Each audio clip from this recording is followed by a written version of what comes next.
Quand je suis arrivé en Turquie, il y avait environ 400 000 réfugiés syriens. Au début, les Syriens étaient incapables de manger du pain turc. Nos pains venaient de Syrie. C'est pour ça que j'ai ouvert cette boulangerie. La production est satisfaisante. Aujourd'hui, les Syriens sont contents parce qu'ils peuvent trouver le pain qu'ils veulent en Turquie.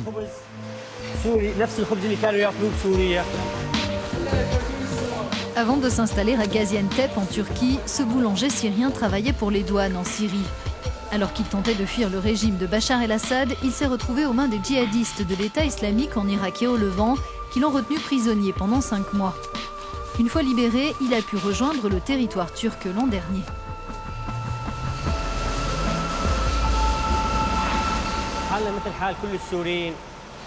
En Syrie, j'étais comme tous les autres Syriens qui avaient d'assez bonnes situations. J'occupais un poste d'officier des douanes. Aujourd'hui, plus de 100 000 réfugiés installés dans les camps consomment les pains que nous fabriquons ici. Dans le sud de la Turquie notamment, les autorités ont du mal à faire face à l'afflux des Syriens qui fuient depuis 2011 la guerre civile dans leur pays. À Gaziantep, proche de la frontière syrienne, tous les réfugiés n'ont pas la chance du boulanger. Ils sont nombreux à vivre dans des bâtiments abandonnés, à dormir dans des parcs et à mendier, comme Fatma et ses enfants. On vit dans de très mauvaises conditions. On était mieux en Syrie. Mais quand les soldats d'Assad ont commencé à nous bombarder, on ne pouvait plus rester là-bas. Regardez comment on vit ici. D'après les chiffres officiels, la Turquie accueille désormais plus d'1 200 000 réfugiés syriens. Il serait 400 000 rien qu'à Gaziantep, ce qui a fait grimper sa population de près de 20%. À l'échelle du pays, 22 camps ont été ouverts pour offrir un abri à ces nouveaux arrivants. Celui de Nizip regroupe 11 000 réfugiés. Ils y trouvent notamment des infrastructures d'éducation et de soins. Différents organismes, dont le service dédié de la Commission européenne ECHO, interviennent sur place pour fournir de l'aide humanitaire. Par exemple ici, ce département de l'Union et une ONG danoise distribuent chaque jour des produits non alimentaires à 250 familles.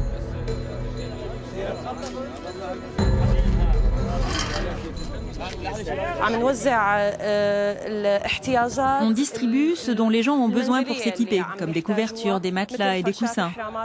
Actuellement, on donne des nécessaires pour la cuisine, le linge de lit et l'hygiène, et aussi des serviettes de toilette pour les enfants. Dans la ville, le quotidien des Syriens est tout autre. Première de leurs priorités, le logement. Or, il devient de plus en plus difficile de trouver un appartement à la location vu le nombre de demandes. Certains propriétaires n'hésitent pas à faire installer des préfabriqués sur les immeubles pour les louer aux réfugiés syriens. Dans cette agence, on nous confirme qu'ici, le marché de l'immobilier est en plein bouleversement. Les prix des biens immobiliers, à la fois à la location et à la vente, ont augmenté de manière incroyable. La hausse est d'environ 70%. Il y a même des fonctionnaires ou des responsables du gouvernement qui sont mutés à Gaziantep et qui ne trouvent pas d'appartement à louer dans la ville. Alors que les municipalités sont dépassées par l'arrivée massive de réfugiés, beaucoup de Syriens doivent se débrouiller quand l'aide des ONG locales et internationales ne suffit pas. Les plus fortunés ont des structures à leur disposition, notamment 3 écoles privées ouvertes à Gaziantep pour les enfants syriens. Mais pour ceux qui ont peu de moyens, et ce sont les plus nombreux, les réponses apportées à cette crise ne suffisent pas face à l'ampleur du drame humanitaire. Les camps ne permettent pas d'accueillir tous les réfugiés et ce sont dans les rues des villes du sud du pays que l'on retrouve beaucoup de Syriens.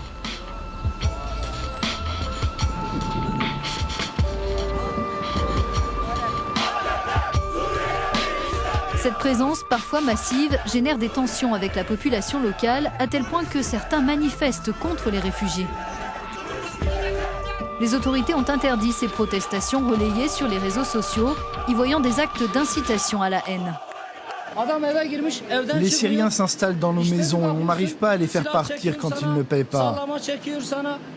Et parfois ils nous agressent avec un couteau ou un pistolet. Beaucoup de gens ont subi des violences. La criminalité, comme les vols et le harcèlement sexuel, a augmenté de manière significative. Ils prennent notre argent et ils nous menacent. Nos filles se font harceler dans la rue. Jusqu'où ça va aller? Nous sommes vraiment désolés pour cette tragédie qui touche notre pays. Non seulement au niveau du gouvernement, mais aussi nous, les Turcs, nous devons continuer d'aider ces gens. Je pense que le gouvernement fait assez. On doit être plus tolérant vis-à-vis des Syriens. La politique gouvernementale d'accueil sans condition des Syriens suscite la controverse au sein des partis politiques, mais aussi dans la rue. D'accord, les gens pas bien, qu'on leur fasse quitter notre pays. Mais il ne faut pas s'en prendre à ceux qui sont des honnêtes gens. Que Dieu leur vienne en aide. Nous, on n'a pas quitté notre pays, on a fait la guerre ici. Ils ont quitté leur pays, ils sont venus ici par nécessité. Mettez-vous à leur place. Dans leur cas, on se serait enfuis, nous aussi.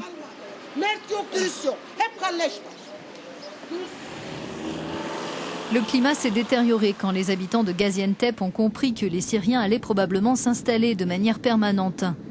Et certains passent désormais aux actes. Des personnes parlant arabe ont été prises pour cible et des voitures avec des plaques syriennes ont été endommagées. Ces actes racistes risquent-ils de dégénérer? Cette spécialiste du Moyen-Orient estime que le gouvernement a la possibilité de calmer les esprits au sein de la population en tenant un discours transparent sur cette crise. Si ça continue comme ça, je crains que les Turcs ne soient accusés de racisme. Le ressentiment vis-à-vis de la guerre en Syrie alimente la xénophobie. Et l'hospitalité traditionnelle des Turcs peut dégénérer en racisme. Et on en voit déjà les signes. Constatant une hausse de la criminalité dans cette région où les Syriens sont de plus en plus nombreux, les autorités ont accéléré leur recensement. Il se déroule dans des centres de ce genre. Ici, à Gaziantep, environ 500 réfugiés viennent se faire enregistrer chaque jour. Sur le marché du travail, les réfugiés sont souvent accusés de concurrence déloyale parce qu'il leur arrive de travailler au noir pour des salaires inférieurs. Tout ce ressentiment pourrait avoir des conséquences politiques à l'approche des élections présidentielles. La maire de Gaziantep, elle, se veut rassurante. Elle assure que tout est fait pour empêcher une explosion sociale. Il faut réformer le marché du travail et protéger nos commerçants et marchands turcs. Le gouvernement est en train d'élaborer une nouvelle loi sur l'immigration. La décision finale sera prise par le cabinet du Premier ministre. On a aussi demandé la construction d'un nouveau camp pour les réfugiés. Il est désormais ouvert dans la ville de İslahiye. Cette crise pèse aussi sur les finances de la Turquie qui a déjà dépensé plusieurs milliards de dollars pour les réfugiés et sur son économie. La guerre a ralenti ses exportations vers la Syrie. Aujourd'hui, le pays craint un afflux de réfugiés venant d'un autre voisin en proie aux violences, l'Irak.